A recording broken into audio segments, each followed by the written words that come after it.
மூத்தமிழே மூத்த தமிழே, செந்தமிழே பைந்தமிழே நறுந்தமிழே நச்சமிழே, இசைத்தமிழே நாடகத்தமிழே நாட்டிய தமிழே, மானே மரகதமே தேனே திகட்டாத திரவியமே, தாயே என் தமிழே, உன்னை வணங்கி உன் வழி அமர்ந்திருக்கும் ஆண்டோர் சான்றோர் பெருமக்கள் அத்தனை பேரையும் வணங்கி என் உரையை தொடங்குகிறேன்.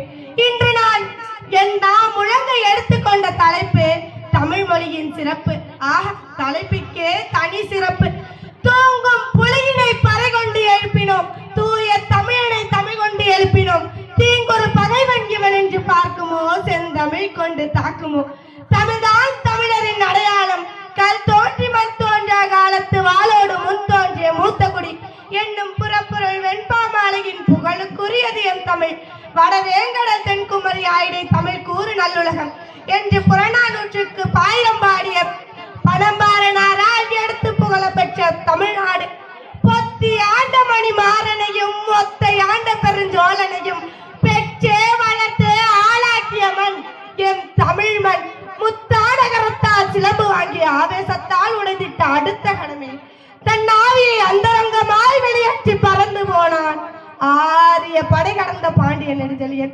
சண்டாளி என்று மற்றார் சாற்றும் முன்பே கொண்டானை பின்தொடர்ந்தால் கோப்பெருந்தேவியவள், புறக்கதவை தட்டிய உண்மைக்கு தன் புனித கரத்தை அடைந்துவிட்டு புன்னானகரம் வளர்த்தான் கொற்கை பாண்டியன்.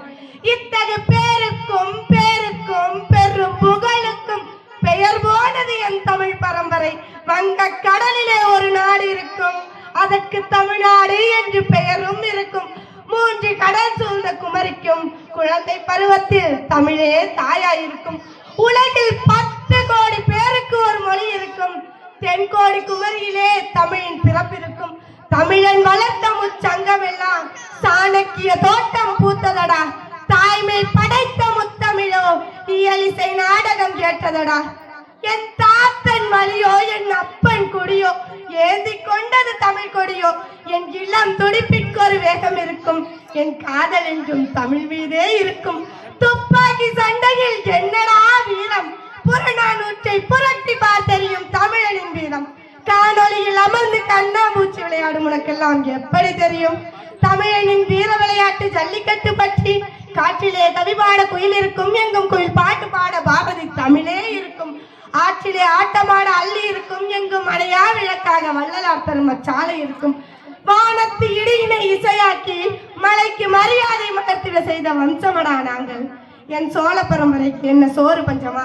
நான் தெரியாமல் தான் கேட்கிறேன், என் சோழ பரம்பரைக்கு என்ன சோறு பஞ்சமா? என் சோழன் கரிகாலன் இருந்திருந்தால் கடல் எல்லாம் கல்லணையாய் மாறி இருக்குமே. என் சோழன் மருதி இருந்திருந்தால் இருளருக்கு சரியான நீதி கிடைத்திருக்குமே.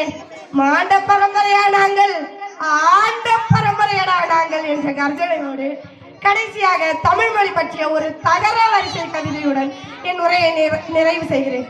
தத்தின் தாதுதி தாதுதி தத்துத்தி தைத்தது தைத்தாத்தா தாதுதி தித்தித்த தித்தித்த தாத்துதி தித்தித்த தெத்தாதோ தித்தித்த தாது. இக்கவிதையின் பொருள் என்னவென்று இங்கு அமர்ந்திருக்கும் உங்களில் யாருக்காவது தெரியுமா? பூவில் உள்ள தாதாகிய தேனை தேடி தேடி உறிஞ்சும் வந்தேன்.